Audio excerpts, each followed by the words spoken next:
ಯಾವಾಗಾದ್ರೂ ಚೋಳ ಕಟ್ಕೊಂಡಿದ್ದೀರಾ? ಹಾ ಕಟ್ಸ್ಕೊಂಡಿದ್ದೀವಿ ಬಿಡಿ ಸರ್. ಹಲೋ, ಹಲೋ ರೀ, ಹಲೋ ಹೇಳ್ರಿ ಸರ. ಇದು ಯಾರು ಮಾತಾಡ್ತಾ ಇರೋದು? ನಾವು ರಮೇಶ್ ಎಲ್ಲಿಂದ್ರ? ಇದ ಬೆಳಗಾವಿ ಜಿಲ್ಲೆ. ಹೌದೇನ್ರಿ? ಹಾ ಹೇಳ್ರಿ ಸರ್, ಯಾಕ್ರಿ? ಏನು ಭಾಳ ಗದ್ದಲ್ದಾಗಿದ್ದೀರಾ? ಇಲ್ರಿ ಗದ್ದಲ ಅಂತ ಏನಿಲ್ಲ, ಹೇಳ್ರಿ ಸರ್. ಏನಿಲ್ಲ, ಇಲ್ಲೊಂದು ರೋಡ್ ಮೇಲೆ ಎಲ್ಲ ಜೀವ ಒಂದೇ ಅಲ್ವಾ? ಹಾ ಹೌದು ಸರ್. ಪ್ರಾಣಿಗಳಿಗಾಗಲಿ, ಪಕ್ಷಿಗಳಿಗಾಗಲಿ, ಮನುಷ್ಯರಿಗಾಗಲಿ, ಮತ್ತು ಕ್ರಿಮಿಕೀಟಗಳಿಗಾಗಲಿ ಎಲ್ಲ ಜೀವ ಒಂದೇ ಅಲ್ವಾ? ಹೌದು ಸರ್. ಮತ್ತು ಜನ ಯಾಕೆ ಪ್ರಾಣಿಗಳಿಗೆ ಮತ್ತು ಈ ಕ್ರಿಮಿಕೀಟಗಳಿಗೆ ಹಿಂಸೆ ಕೊಡ್ತಾರೆ? ಅದು ಅವ್ರ ವಿಕೃತ ಮನಸ್ಸು ಸರ್, ಅದು. ಹೌದಲ್ವಾ? ಹೌದೌದು. ಹೌದೌದು. ಹಿಂಗೆ ಒಂದು ಕ್ರಿಮಿ ಒಂದು ಚೇಳು ನಡ್ಕೋತ ಹೊಂಟಿತ್ತು. ಹಾ ಸರ್. ಆ ಚೇಳು ನಡ್ಕೋತ ಹೋಗ್ಬೇಕಾದ್ರೆ ಗಾಡಿ ಅವನು ಬಂದು ಅದ್ರ ಮೇಲೆ ಹಾಸ್ಕೊಂಡು ಹೋಗ್ಬಿಟ್ಟ. ಅದಕ್ಕೆ ಅದು ನಮಗೊಂದು ಥರ ಅನಿಸ್ಬಿಟ್ಟು. ಹಾ ಹೌದಾ ಸರ್? ಹೌದೌದೌದು. ಅದಕ್ಕೆ ಅದು ಸರಿನಾ ತಪ್ಪು ಅಂತೇಳಿ ನಿಮ್ಗೆ ಕೇಳ್ಬೇಕಂತ ನಾವು ಫೋನ್ ಮಾಡಿಬಿಟ್ಟಿವಿ. ಅದು ಬಂದ್ರೆ ಏನ್ ಮಾಡಕ್ಕಾಗುತ್ತೆ ಸರ್? ಹೌದೌದು. ಅದು ಕಾನೂನಿಲ್ಲ. ಈ ಕಡೆ ಅದು ತಪ್ಪಲ್ವಾ? ಅದು ಕಾನೂನಿಲ್ಲಲ್ಲ ಸರ್. ಆದ್ರೂ ಸಹಿತ ನಾವು ನೋಡ್ತಾ ಇದ್ದೀವಲ್ಲ. ಹೌದೌದು. ನಾ ಆ ಗಾಡಿ ಅವ್ರಿಗೆ ಸೈಡ್ ಹೊಡಿ ಚೇಳು ಹೊಂಟಿದೆ ಅಂತ ಕೇಳ್ತಾ ಇದ್ದೀನಿ. ಆ ಚೇಳು ನನ್ನ ಮಾತು ಕೇಳಿ ಒಂಚೂರು ಸೈಡ್ ಆಯ್ತು, ಆದ್ರೂ ಅಷ್ಟರಲ್ಲಿ ಅವನು ವೇಗವಾಗಿ ಬಂದ್ಬಿಟ್ಟು ಹಾಸ್ಕೊಂಡು ಹೋಗ್ಬಿಟ್ಟ. ಹೌದಾ ಸರ್? ಹೌದೌದು. ಅದಕ್ಕೆ ಇದು ತಪ್ಪಲ್ವಾ?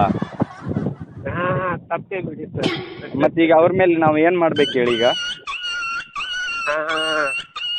ಇದೇನು ನ್ಯಾಚುರಲ್ ಸರ್ ಇದು? ಹಂಗಲ್ಲ, ಒಂದು ಜೀವ ಅಲ್ವಾ, ಅದಕ್ಕೂ ಜೀವ ಇರುತ್ತೆ ಅಲ್ವಾ? ಹೌದೌದು. ಮತ್ತು ನೀವು ಸಮಾಜದಲ್ಲಿ ಸಾಕಷ್ಟು ಹೆಸರುಗಳನ್ನು ಮಾಡಿದ್ದೀರಿ. ಇದ್ರ ಬಗ್ಗೆ ಒಂದು ಏನಾದರೂ ಹೋರಾಟ ಮಾಡ್ಬೋದಾ? ಮಾಡೋಣ ಸರ್, ಯಾಕೆ ಮಾಡೋಕ್ಕಾಗಲ್ಲ? ಹೌದಾ? ನೋಡಿ ನಿಮ್ದು ಎಷ್ಟು ಒಳ್ಳೆಯ ಮನಸ್ಸು ನೋಡಿ. ಅದಕ್ಕೆ ಇದಕ್ಕೆ ಸಂಬಂಧಪಟ್ಟಂಗೆ ಯಾವ ರೀತಿ ನಾವು ಹೋರಾಟ ಮಾಡೋಕೆ ನಾವು ಪ್ಲ್ಯಾನ್ ಮಾಡಬೇಕಾಗಿದೆ. ನಿಮ್ಮ ಜೊತೆ ನಾವು ಕೈ ಜೋಡಿಸ್ತೀವಿ. Okay, thank you sir. ಮಾಡೋಣ ಸರ್. ಅದೇ ಯಾವಾಗ ಮಾಡೋದು? ಇದು ಪ್ಲಾನ್ ಸರಿಯಾಗಿಲ್ಲ, ಪ್ಲಾನ್ ಮಾಡ್ಕೊಂಡು ಮಾಡೋಣ ಸರ್. ಅಲ್ಲ ಸರ್, ನೀವು ಏನಾದರೂ ಏನೇನು ಹೇಳ್ತೀರಲ್ಲ, ಈಗ ನಿಮಗೂ ಜೀವ ಇದೆಯಲ್ಲ, ನಮಗೂ ಜೀವ ಇದೆ. ಹೌದೌದು ಸರ್. ಮತ್ತು ಅದಕ್ಕೂ ಒಂದು ಚೇಳಿಗೂ ಸಹಿತ ಒಂದು ಜೀವ ಅಂತಿದೆ. ಈಗ ನೋಡಿ, ನೀವು ಯಾವಾಗಾದರೂ ಚೋಳ ಕಟ್ಕೊಂಡಿದ್ದೀರಾ? ಕಟ್ಸ್ಕೊಂಡಿದ್ದೀವಿ ಬಿಡಿ ಸರ್. ಇದು ಒಂದು ಜೀವ ಅಲ್ವಾ ಇದ್ರದ್ದು? ಈಗ ನಿಮ್ಗೆ ವಾಟ್ಸಪ್ಪು ಹಾಕಿದ್ದೀನಿ ನಾನು, ಅದನ್ನ ಚೇಳು ಸತ್ತದ್ದು. ಅದಕ್ಕೆ ಇದ್ರ ತಕ್ಕಂಗ ನಾವು ಯಾವ ರೀತಿ ಸಂಘಟನೆ ಮಾಡಿ ಹೋರಾಟ ಮಾಡ್ಬೋದಾ, ಅಥವಾ ಅದ್ರ ಜೀವಕ್ಕೆ ಏನಾದರೂ ಪರಿಹಾರ ಕೊಡಿಸ್ಬೇಕಂತೇಳಿ ಏನಾದರೂ ಪ್ರತಿಭಟನೆ ಮಾಡೋದಾ? ಹಲೋ ನಂತರ ಫೋನ್ ಹಚ್ತೀನಿ ಸರ್. ಒಂದು ನಿಮಿಷ ಆಮೇಲೆ ಫೋನ್ ಮಾಡಿ. ಏನು ಭಾಳ ಬಿಜಿ ಇದ್ದೀರಾ? ಇಲ್ಲ, ಗದ್ದೆಯಲ್ಲಿ ನೀರು ಉಣಿಸ್ತಾ ಇದ್ದೀನಿ, ಅದಕ್ಕೆ. ಸರ್, ಗದ್ದೆಯಲ್ಲಿ ನಾವು ಫೋನ್ ಮಾಡೋದು ಹೆಚ್ಚಾ, ನೀವು ಗದ್ದೆಯಲ್ಲಿ ನೀರು ಉಣಿಸೋದು ಹೆಚ್ಚಾ ಹೇಳಿ ಸರ್? ನಾವು ಬೇರೆ ಈಗ ಈ ಗದ್ದೆಗೆ ನೀರು ಉಣಿಸ್ತಾ ಇದ್ದೀರಾ ಅಂತಂದ್ರೆ, ಈಗ ನೀವೊಂದು ಬೆಳೆಯನ್ನ ಬೆಳೆದಿದ್ದೀರಿ. ಬೆಳೆಗೂ ಜೀವ ಇರುತ್ತೆ ಅಲ್ವಾ? ಈಗ ನೀವು ನೀರು ಉಣಿಸ್ಲಿಲ್ಲ ಅಂದ್ರೆ ಅದು ಸತ್ತು ಹೋಗ್ಬಿಡುತ್ತೆ. ಹೌದೌದು ಸರ್, ಅದಕ್ಕೆ ಉಣಿಸಿ ನಂತರ ಫೋನ್ ಹಚ್ತೀನಿ ಸರ್. ಅದು ಉಣಿಸ್ತೀರಾ ಸರ್ ನೀವು? ಉಣಿಸೋದಕ್ಕೆ ಅದು ಅಂದ್ರೆ ಉಣಿಸ್ತೀರಾ ಅಂದ್ರೆ ಅದನ್ನೇನು ಹಿಡಿದ ಬಾಯಲ್ಲಿ ಹಾಕ್ತೀರಾ?